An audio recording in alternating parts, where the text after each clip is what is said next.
고민하는 가장 오랜 질문 중에 하나는 인간은 과연 믿을 만한가라는 거죠. 믿을 만한가? 여러분 어떻습니까? 여러분은 믿을 만한 사람입니까?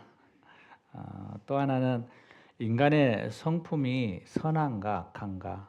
어떻습니까? 여러분 선한 사람입니까? 악한 사람입니까? 달리 말하면 인간성에 관한 문제라고 얘기합니다. 우리가 잘 아는 명자 같은 사람은 인간은 본래 선하게 태어났다라고 주장을 하죠. 그래서 인간 속에 있는 것들을 잘 이끌어주기만 하면 인간은 꽤 괜찮은 사람이고 또 그런 사람들이 구성된 꽤 괜찮은 사회를 만들 수 있다. 이게 이제 유교 사상의 바탕이 되죠. 그런가 하면 순자는 정반대 이야기를 합니다. 인간은 본래 악한 존재다. 그러니까 전혀 인간에게 기대할 바가 없다. 그들은 오직 교육과 훈련을 통해서만 개선될 수 있다. 이렇게 말하고 있죠. 이러한 논쟁은 비단 이렇게 동양에서만 있었던 건 아니죠. 서양에서도 계속 동일한 논제를 가지고 이야기하고 또 논쟁하고 그렇게 하고 있죠. 여러분 생각은 어떻습니까? 뭐 창조론과 진화론하고 동일하게 우리는 선악설인가 성선설인가 계속 싸우고 있죠. 그런데 성경은 뭐라고 말하고 있는가라는 것이 중요하죠. 우리는 기독교인이니까요. 하나님은 하나님이 최초의 사람을 창조하실 때 하나님은 하나님과 친밀한 교제를 누리고 싶어 했어요. 그래서 아담아 부르면 예 하나님 이렇게 다가오게 했죠. 그래서 서로 이런 이야기 저런 이야기 하면서 이 동산을 거닐었잖아요. 그러니까 하나님은 아담을 어떻게 만들었냐면 선하게 만든 거죠. 왜냐하면 하나님은 거룩하신데 죄가 악이 하나님과 함께 할 수 없잖아요. 그러니까 아담은 선하게 하나님이 만드신 거예요. 그래서 우리는 성선설이 맞구나라고 생각할 수 있죠. 그런데 문제는 여기서부터죠. 최초의 사람인 아담이 하나님과 언약을 깨트려 버렸어요. 나도 하나님과 같이 되고 싶어. 나도 하나님과 같이 하나님이 보는 선과 악을 좀 구별하고 싶어라는 생각을 하게 된 거죠. 그래서 하나님이 먹지 말라고 다른 건 다 먹어도 중앙에 있는 선악을 알게 하는 나무 열매와를 먹지 말라고 얘기한 거죠. 그런데 아담이 어떻게 해요? 그 열매를 먹어버린 거죠. 불순종의 자리로 서게 되죠. 그러자 그로 인해서 죄가 이 사람 안에 깊이 자리하게 되었고 우리 사람은 죄성의 영향력 안에 있게 되어지죠. 그때부터 성경은 뭐라고 얘기하냐면 인간은 본래 태어나면서부터 죄성의 영향력 아래 있다라고 얘기해요. 그래서 악하다라고 얘기하죠. 그래서 우리는 기독교적으로 봤을 때, 이 개신교적, 성경적으로 봤을 때 사람은 성악설이 맞다라고 이야기를 하는 거죠. 하나님의 마음에 합한 사람이라고 인정받는 다윗, 그는 시편 51편 5절에 이렇게 얘기해요. 내가 제약 중에 출생하였으며 모친의 제 중에 나를 잉태하였다라고 얘기하죠. 어머니 뱃속에서부터 다윗은 어떤 존재라고요? 죄인이라고 얘기하고 있는 거예요.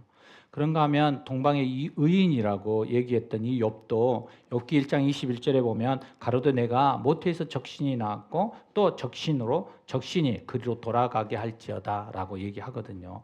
어머니 자궁에서부터 나올 때부터 죄인이었고 죄로 시작해서 죄로 말미암아 죄로 끝나는 바로 인간의 모습, 바로 이것이 인간의 경험으로도 고백되어지는 그러한 진실이라고 얘기하는 거죠.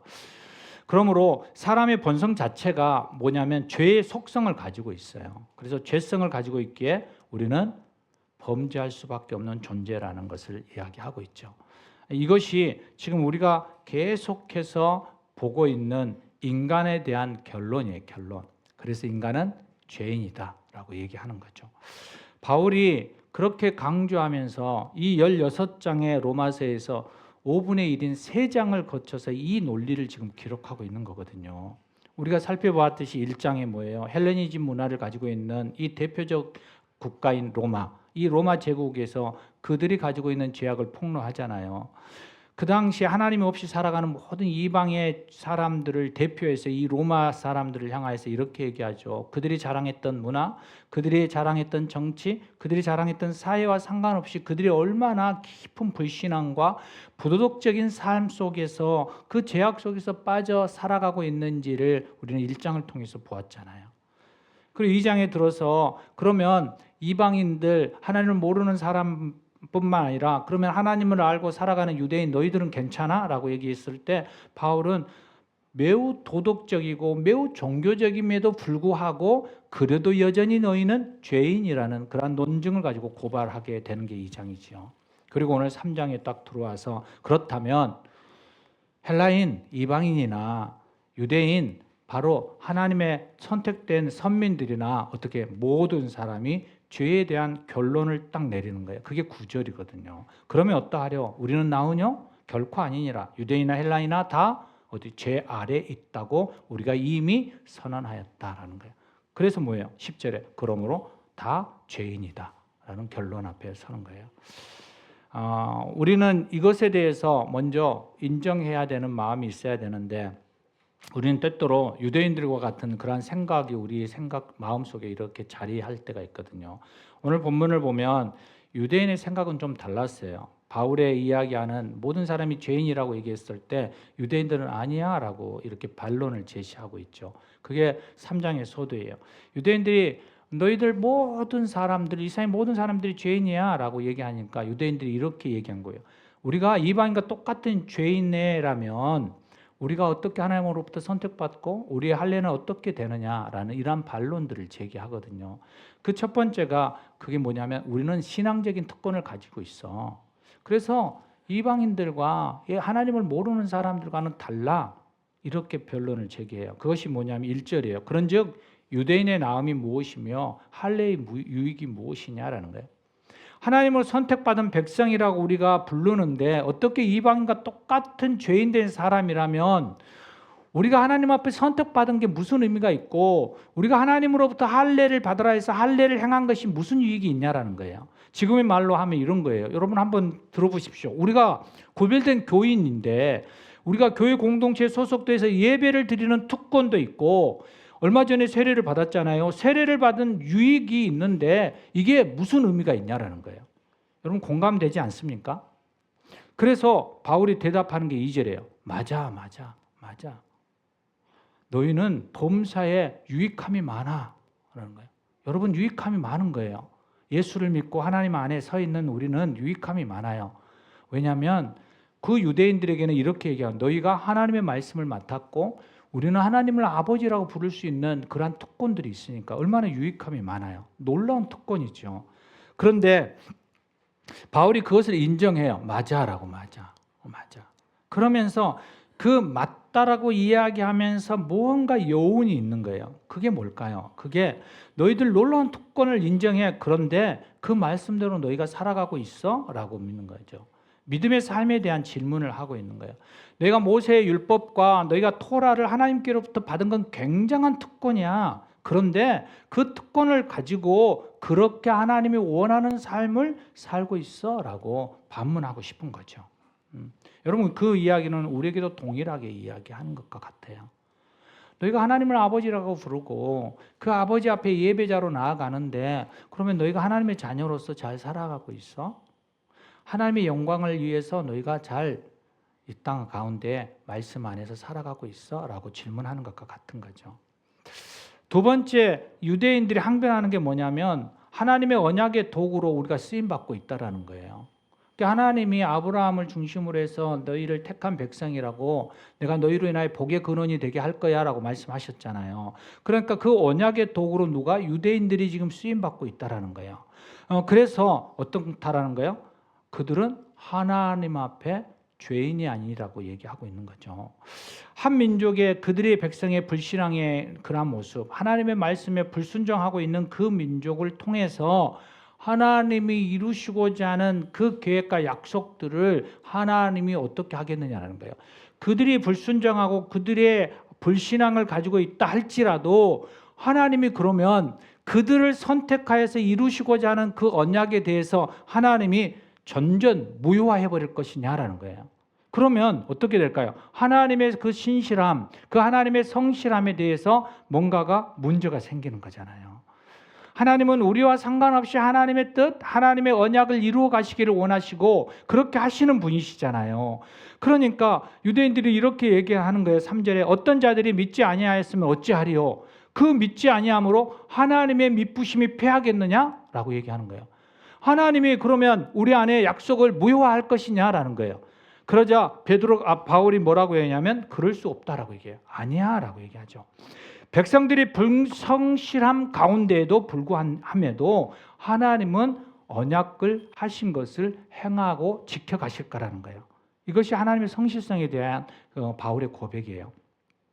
사람들이 불성실함에도 불구하고 이스라엘 백성이 불신앙에도 불구하고 하나님은 분명하게 약속하신 대로 성취하실 거예요.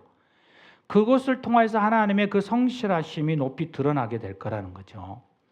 이것은 이스라엘 백성들의 불신앙을 정당화하기 위한 그러한 하나님께서 그렇게 절대로 하지 않으실 거라고 얘기하는 거예요. 전혀 다른 문제예요. 유대인의 불신앙과 불성실함을 가지고 하나님에 대한 그러한 완전성과 신실성을 가지고 저울질하시 없다라는 거예요. 하나님의 하나님 되심을 얘기하는 거죠. 그 다음 질문을 보면 정확하게 알 수 있어요. 바울은 유대인들에게 바울 사도에게 제기했던 또 하나의 질문이 뭐냐면 그러면 우리가 하나님의 우와 선한 도구로 우리가 쓰임을 받고 있는데 그들이 이방인들과 마찬가지로 죄인으로 간주되는 것은 안 된다라는 거죠. 하나님의 그 선택하심이 무효화되어지지 않는 이상, 하나님이 실수하지 않는 이상 이것은 우리가 죄인으로 되어질 수 없어라고 이 궤변을 내어놓고 있어요. 이것을 우리는 뭐라고 했냐면 소피스트적인 그 궤변이라고 얘기하거든요. 부정적인 그러한 궤변들, 항변들을 하고 있는 이야기죠. 한번 보면 5절에서 8절까지 이르러 이렇게 얘기해요. 우리가 악함으로 인해서 하나님의 선하심이 더욱 드러날 수 있었다면 우리의 악함이 하나님께 쓰임받을 수 있었던 것 아니냐. 그렇다면 우리가 하나님께서 어떻게 우리를 심판할 수 있겠느냐. 하나님의 일하심에 우리가 도움이 되었는데 하나님이 우리를 심판하신다 그러면 하나님이 불의하시지 않느냐라는 이야기예요. 한번 생각해 볼게요. 여러분 가룟 유다 잘 아시잖아요. 예수님을 부인했잖아요. 예수님을 팔았잖아요. 은 30에. 근데 이 가룟 유다를 한번 생각해 보십시오. 예수 그리스도께서 인류를 구원하시려고 십자가에 못 박혀 죽으려고 했어요. 그런데 아무도 예수님을 팔지 않아요. 아무도 예수님을 팔겠다고 나서는 사람이 없어요. 그래서 가룟 유다가 결심했어요. 나라도 예수님을 팔아서 희생양을 삼아야 되겠다. 하나님의 그 주권을 인정하고 그 하나님의 뜻을 이루어야 되겠다라고 얘기하면서 가룟 유다가 예수님을 은 30에 대제사장과 종교 지도자들과 백성들에게 팔았어요. 그러면 하나님 앞에 쓰임 받았잖아요. 하나님의 일을 해나가는데 그가 역할을 감당했잖아요. 그러면 유대인들이 이렇게 얘기하는 거예요. 가룟 유다를 욕할 수 있느냐? 오히려 상을 줘야지. 여러분 어떻게 생각하십니까? 여러분 여기에 공감하면 여러분도 유대인과 같은 사람이라고 볼 수 있어요. 많은 사람들이 에덴 동산의 선악을 알게 하는 나무의 열매를 가지고 이런 생각들을 하거든요. 왜 하나님이 선악과를 심어놓고 사람을 유혹하지? 왜 그 결과를 힘없는 인간에게 완전히 다 뒤집어 씌우는 거? 이것은 불공평한 거 아니야? 라고 얘기하는 분들이 있단 말이에요. 우리 안에도 있을 수 있어요. 이것이 유대인의 악함, 이것이 숨겨있는 자신의 정당화와 자신의 합리화에 숨어있는, 그래서 하나님 앞에 이렇게 얹혀가려고 하는 그러한 모습이에요. 하나님은 이러한 유대인의 이 궤변들을 날카롭게 경고하고 책망하신 이유가 뭘까? 그것은 단 하나예요. 뭐냐면 그들이 하나님 앞에 자신의 민낯을 드러내지 않는 거예요. 그들이 죄인임을 인정하지 않는다라는 거예요. 여전히 우리는 하나님 앞에 선택된 민족이야. 그래서 우리는 하나님으로부터 구별된 의인의 자리에 서 있어. 여전히 이방인들을 향해서 할례받지 못한 개 같은 인생들이라고 얘기하고 있는 거예요. 그러니까 결국 그들은 어떻게 해요? 그들은 하나님이 죄인을 구속하기 위해서 예수 그리스도를 이 땅에 보내셨는데 그들은 하나님이 보내신 예수 그리스도를 메시아로 받아들일 수 없는 거예요. 왜냐하면 그들은 죄인이 아니니까요. 우리 중에도 교회를 다니면서 유대인의 죄를 버리지 못한 분들이 있을 수 있어요. 그렇죠. 위선을 하고 자기의 잘못을 정당화하고 또 하나님 앞에 죄인이라고 고백하기를 주저하고 싫어하는 그러한 모습이 여러분 안에 있을 수 있다는 거예요. 그렇다면 여러분 우리는 이 시간 하나님 앞에 우리의 자신을, 우리의 민낯을 그냥 이렇게 드러내야 될 필요가 있어요. 우리 안에 굳게 닫혀 있는 이 마음에 하나님 구원의 은혜를 부어주십시오. 내가 죄인임을 인정하고 그 죄를 회개하고 예수를 구주로 믿고 성령의 인도하심 속에서 새 사람이 되기를 간절히 기도하는 그 자리에 우리가 나아갈 필요가 있는 거예요. 여러분, 우리는 순간순간 유대인의 범죄하는 이러한 궤변 앞에 우리가 서기도 해요. 그리고 수없이 그 궤변에 쌓여서 우리는 수없이 자기 변명 가운데 우리가 나아갈 때가 너무 많이 있다는 거죠. 사도 바울은 이러한 사람들의 이러한 궤변 가운데 분명하게 얘기해요. 사람의 불의가 하나님의 의를 드러낸다고 그 불의가 용서받을 수 있어? 그게 합리화될 수 있어? 그것이 정당화될 수 있어? 아니야, 결코 그럴 수 없어 라고 얘기하는 거예요. 사랑하는 여러분, 하나님은 하나님 되심에 대해서 우리는 인정해야 하는 거예요.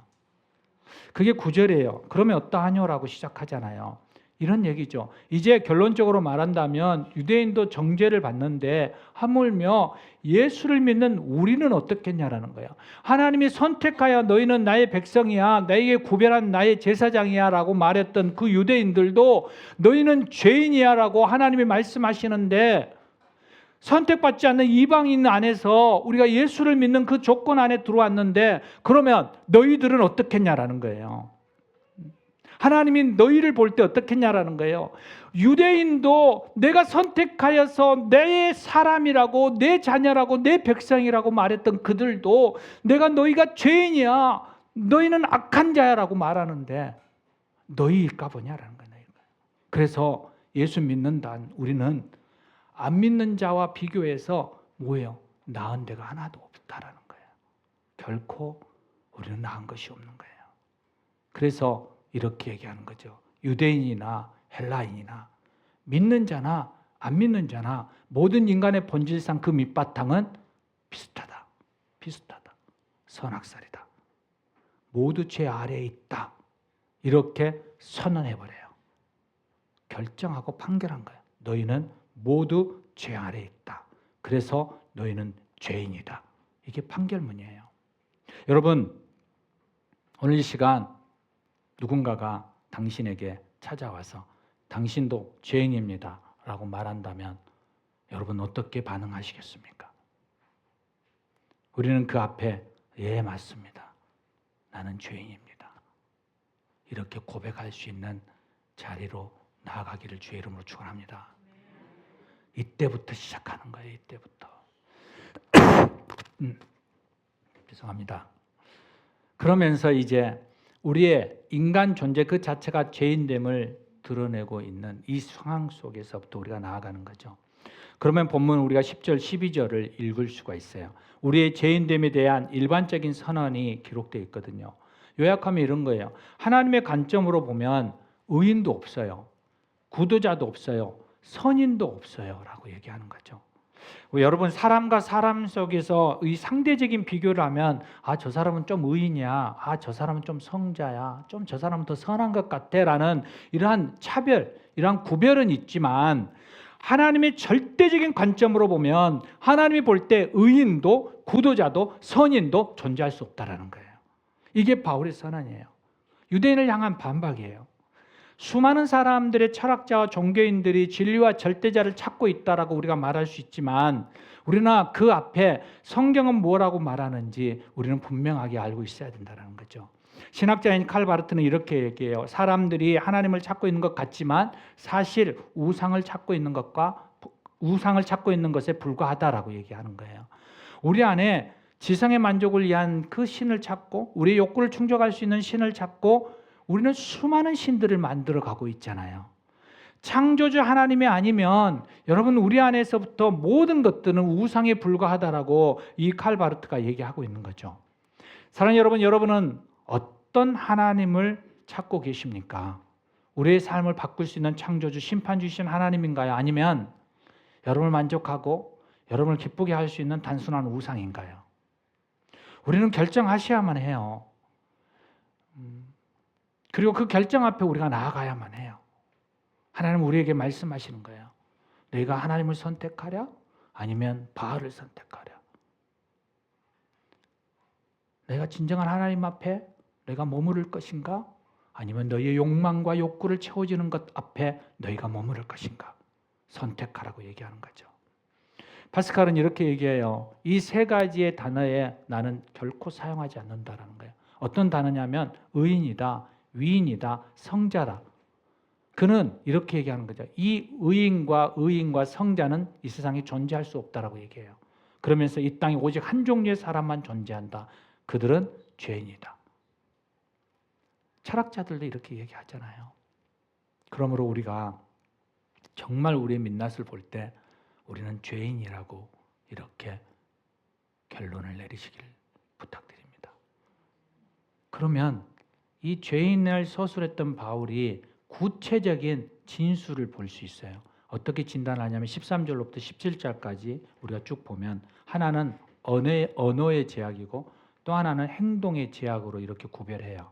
그게 13절로부터 15절을 보면 너희의 목구멍은 열린 무덤이요 너희 혀는 속임을 베풀며 너희 입술에는 독사의 독이 있고 너희 입에는 저주와 악독이 가득하다. 목구멍에서부터 시작해서 혀, 입술, 입 무슨 말이에요? 우리가 언어가 나오는 통로를 순서적으로 얘기하고 있죠. 여기서 잘 이해가 안 되는 부분이 하나 있어요. 우리의 목구멍이 열린 무덤이라고 얘기하잖아요. 우리나라의 문화, 우리 한국의 문화로서는 좀 이해하기가 어려운 언어이죠. 중동의 문화를 우리가 이해해야만 하는 거예요. 우리는 매장 문화잖아요. 그래서 우리는 땅에 묻고 흙으로 덮잖아요. 그래서 그 시체에 썩는 냄새들이 전혀 나지 않죠. 근데 중동의 문화는 굴을 파서 그 굴로 돌로 이렇게 막죠. 그러니까 예수님이 돌아가셨을 때 아리마다 요셉이 그런 굴 안에 큰 돌로 이렇게 막아놓는 이 문화죠. 그래서 이 문화에 뜨거운 열대 그 사막 가운데 시체가 썩는 냄새가 얼마나 많이 나겠어요. 그러니까 이 굴로 돌을 딱 막아놓으면 냄새가 나오지 않죠. 그런데 그 굴, 그 무덤이 어떻게 됐다는 거예요? 열렸단 말이에요. 돌이 막아놨던 그 돌이 굴러 떨어져서 무덤이 열렸다는 거예요. 그러면 어떻게 될까요? 그 안에서부터 썩은 냄새가 악취가 얼마나 나오겠어요. 우리의 목구멍이 그렇다라는 거예요. 사랑하는 여러분, 우리가 주변에 또는 가정에서 악취나는 언어로 인해서 수많은 사람들의 상처를 받고 고통 가운데 아파하고 있는 그 모습들을 우리는 보잖아요. 바로 그 얘기를 하고 있는 거예요. 우리의 죄 가운데 이 언어술사적인 이 모습 안에서 우리는 수많은 죄를 우리는 짓고 있다는 거죠. 다음으로 바울이 얘기하고 있는 게 행동의 제약이에요. 행동의 제약. 대표적인 행동의 제약을 말할 때 이렇게 발을 묘사하잖아요. 그게 16절 이하로 보면 그 발은 피 흘리는데 빠른지라 파멸과 고생이 그 글에 있어 평강의 길을 알지 못하였고 제 눈앞에 하나님을 두려움이 없느니라. 이 파멸이라는 단어죠. 발이 가는 곳에 피가 흘리고 그리고 그 피가 흐르는 곳에 파멸과 고생이 있다라고 하죠. 이 파멸은 파괴라는 단어와 똑같은 번역어예요. 그러니까 사람이 돌아다니면서 사람을 만나고 하는 일이 뭐냐라고 했을 때 파괴하는 일이래요. 파괴하는 일. 우리가 어떤 사람을 살인하지 않아도 우리가 누군가를 정말 죽이지 않아도 우리 안에부터 수많은 사람들을 우리는 난도질할 때가 너무 많이 있죠. 어떤 행동으로 인해서 또 앞에 말하는 언어로 인하여서 정신적인 피해와 방황을 만들고 잠 못 들게 하고 마음속에 상처를 주고 그래서 피 흘리게 만드는 그 일들이 얼마나 우리 안에 많이 있는지 모릅니다. 하나님은 우리에게서부터 사람들의 언행을 인해서 우리를 살리는 존재가 될 수 있게 하였는데 우리는 때때로 파괴적인 존재가 되어줄 수 있다라는 것을 이야기하고 있습니다. 사랑하는 여러분, 우리가 이것을 좀 기억하기를 원합니다. 저는 오늘 말씀을 준비하면서 여기에 멈췄어요. 그리고 한번 돌아봤어요. 저의 말과 행동으로 인해서 가족과 주변 사람들에게 어려움을 준 일은 없었을까? 계속 살피어요. 그리고 계속해서 그것을 놓고 회개하고 세밀하게 돌이키는 삶을 살아갈 수 있도록 성령님의 도우심을 구하는 시간을 가졌어요. 보면 되게 많더라고요. 학교에서도 교회에서도 만나는 사람들 앞에서도. 저는 그 사람들을 바르게 인도한다라고 말을 하지만 그러나 그게 가시가 되어지기도 하고 그 사람의 마음에 상처가 되어지기도 하고 또 아픔이 되어지기도 하는 그러한 말들이 참 많았구나라는 생각들을 많이 하게 되었어요. 사랑하는 여러분, 우리의 언행이 얼마나 조심해야 하는지에 대한 부분들을 다시 한번 점검해보고 말을 이제 좀 조심해야 되겠다라는 생각들을 좀 했어요. 가정 안에 들어갔을 때 특히 좀 많이 조심해야 되겠다라는 생각들을 좀 했어요. 그래서 가능하면 말을 좀 적게 해야지. 그런 결론에 제가 도달했어요. 여러분은 어떻습니까? 여러분의 삶의 자리에서 살리는 존재로 살아가는 시간이 더 많나요? 아니면 파괴하는 그러한 삶의 자리로 나아갈 때가 더 많이 있습니까? 여러분, 우리가 한번 좀 이것을 생각해 봐야 하는 거예요. 그리고 그 안에서 우리가 계속적으로 하나님 앞에 우리가 우리의 모습을 계속 내어놓아야만 되고, 그리고 그 하나님의 말씀 앞에, 그 거울 앞에 우리를 계속 비춰보아야만 하는 거예요. 그게 오늘 본문 마지막 18절 말씀이에요. 이 말씀이 우리 안에 각인되어지기를 소망해요. 사람들의 언어에 있어서, 행동에 있어서 이 제약 속에 빠져 있는 이 제약된 그 근본적인 이유가 무엇이냐라고 했을 때 바울은 정확하게 이렇게 얘기해요. 저희 눈앞에 하나님을 두려워함이 없느니라. 우리가 하나님 앞에 내어놓지 못하는 거예요. 하나님이 내 삶의 자리에 함께 공존하고 동행하고 존재하고 있다는 것을 우리가 인식하지 못하는 거예요. 보이지 않으니까 없는 것으로 우리가 착각하며 살아가는 거죠. 사랑하는 여러분, 하나님은 임마누엘 하나님이라고 말하면서 우리가 좋을 때는 임마누엘 하나님이고, 우리가 죄 가운데 있을 때는 하나님이 잠시 좀 멀리 떨어져 있었으면 참 좋겠다. 내가 손해가 되어질 때는 하나님이 잠시 나를 잊었으면 참 좋겠다. 이런 마음들이 우리 안에 순간순간 들어오잖아요. 여러분, 그 안에 우리가 그러한 마음이 들어올 때마다 그 마음을 밀어내셔야 돼요. 하나님이 나와 함께 하시고 그 눈을 떠서 우리를 지켜보고 계시고, 그리고 그 가운데 우리를 바른 길로 나아갈 수 있도록 인도하시는 그 하나님의 숨결을 보아야만 해요. 우리 기독교 안에는 한 가지 큰 착오가 있는 것들이 있는데, 그게 뭐냐면 하나님의 사랑과 용서 안에서 모든 것을 다 해석해버리는 거예요. 그리고 적용해버리는 거예요. 그러다 보니까 하나님의 공의와 정의는 어느덧 점점 우리에게서부터 멀어져 가고, 심판주 하나님에 대해서는 우리가 점점 망각하고 있는 그러한 때가 너무 많이 있어요. 여러분, 주님이 오실 때 어떻게 오신다라고 말씀하시나요? 주님이 오실 때 나는 심판주로 오겠다라고 말씀하시잖아요. 그런데 우리는 그 죄와 그 심판자 앞에 우리는 서는 그것을 잊어버려요. 왜냐하면 십자가 때문에요. 십자가 때문에. 그래서 우리는 우리의 죄와 우리의 악함들을 십자가를 통과해서 다시금 생각하려고만 해요. 우리의 그 현 주소, 내가 서 있는 그것을 십자가를 통과한 그 결과만을 생각하려고 하는 거예요. 그러다 보니까 우리는 잘못된 환상 속에 살아갈 때가 너무 많이 있어요.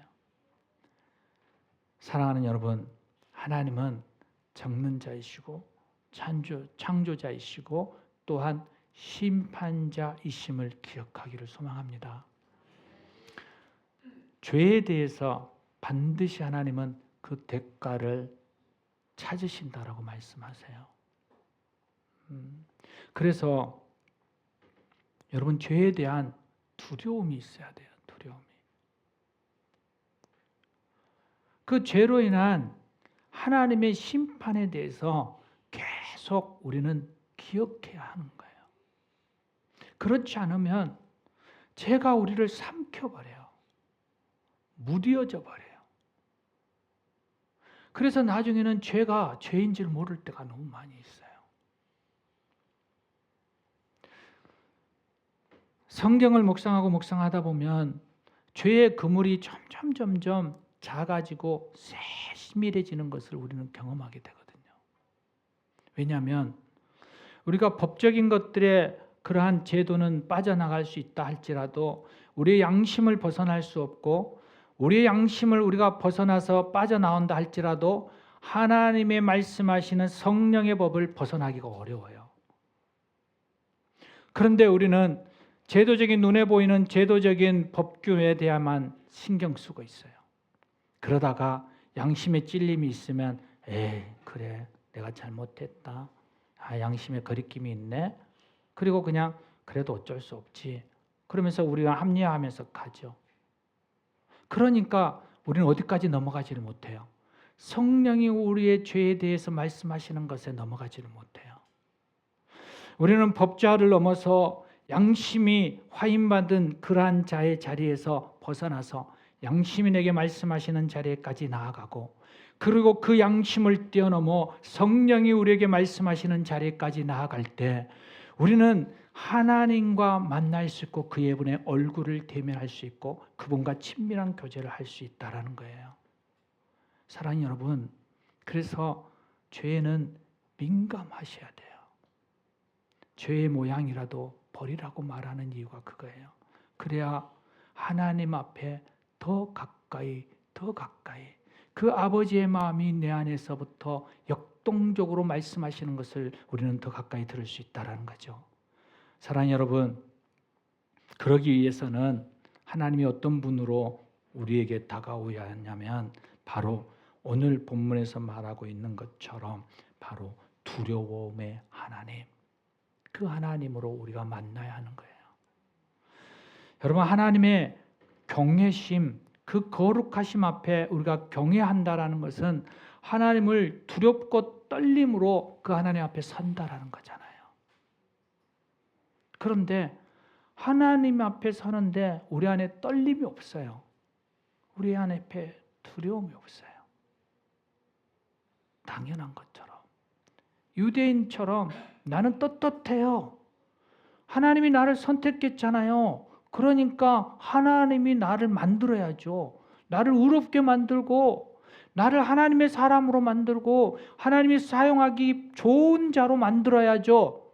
이렇게 외치기는 하지만 우리가 말씀 앞에 반응하고 그 말씀대로 살아가려고 하는 우리 안에서의 자발적인 모습은 없다라는 거예요. 그러한 모습이 비칠 때마다 여러분 가슴을 치며 내가 유대인이구나. 내가 유대인이었구나. 내가 유대인이었구나. 여러분 그 앞에 우리가 서야 하는 것을 기억하기를 원합니다. 사랑하는 본성가족 여러분, 이제 우리의 삶의 자세가 하나님 앞에 떨림으로 서서 죄를 멀리하는 존재로 나아가기를 부탁드립니다. 오늘 이 말씀을 통해서 우리 모두가 하나님의 앞에 죄인됨을 이렇게 깨닫고 인정하게 되어질 때, 그리고 그 하나님 앞에 두려움과 떨림으로 그 하나님 앞에 나아갈 때, 그 전능자 하나님 앞에 우리가 서서 그 앞에 내가 죄인으로서이다, 나를 떠나시옵소서, 나를 불쌍히 여기시고 긍휼함으로 대하시옵소서라고 나아갈 때 우리는 그 십자가의 복음 앞에 눈이 뜨여지게 된다는 거예요. 사랑하는 여러분, 십자가는 하나님의 생명이에요. 하나님의 전부예요. 그 사랑에는 대가가 있잖아요. 대가가. 너희가 그렇게 살아가기를 원해. 그 하나님의 그 외침 앞에 우리가 나아가기를 소망합니다.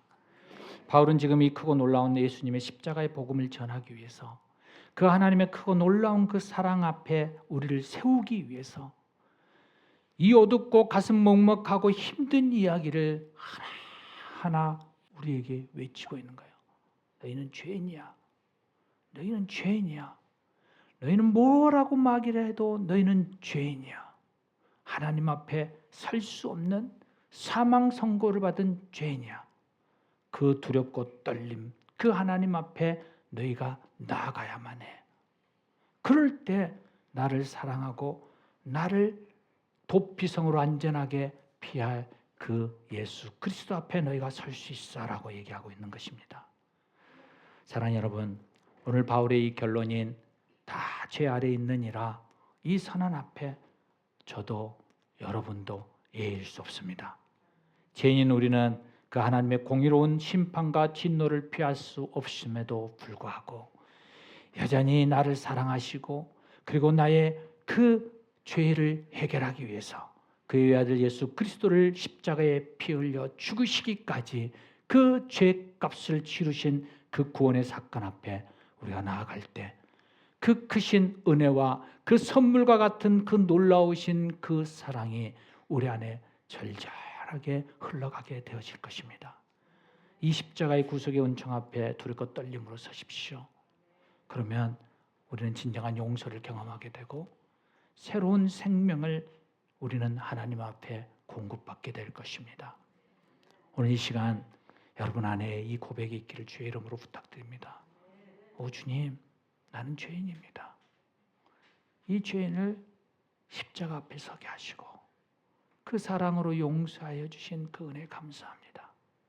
이 시간 죄 무거운 짐을 벗어놓사오니 주님이 주시는 안식과 가벼운 짐으로 나를 다시금 새롭게 세워 주시옵소서. 저와 여러분 안에 이 고백까지 나아가는 그러한 은혜가 흘러가기를 주의 이름으로 축원합니다. 함께 기도하시겠습니다.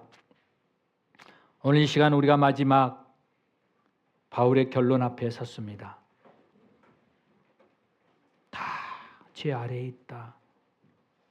다 죄 아래에 있다. 다 죄 아래에 있다. 오늘 이 시간 우리의 죄성을 하나님 앞에 고백하며 그 하나님의 궁율과 그 십자가 앞에 다시 한번 우리가 설 수 있게 해달라고 오늘 말씀을 생각하시면서 이 시간 우리가 회개하며 그 하나님의 사랑 앞에 나아가는 시간 가지기를 소망합니다. 함께 기도하시겠습니다. 오 주님, 그렇습니다. 이 시간 하나님, 내가 죄인임을 고백합니다. 아버지, 모든 것 가운데 죄인임을 고백합니다. 주님, 내가 죄 가운데 아버지 하나님 서 있음을 고백합니다. 주님, 내가 죄인입니다. 주님, 곧 두렵고 떨림으로 아버지 하나님에 나아가게 해주시고 그 하나님 앞에 그 죄악 앞에 아버지 하나님의 은혜가 서는 그런 은혜가 있게 하여 주시옵소서. 오 주님, 나의 죄를 용서하소서. 주님, 나의 죄를 용서하여 주시옵소서. 주님,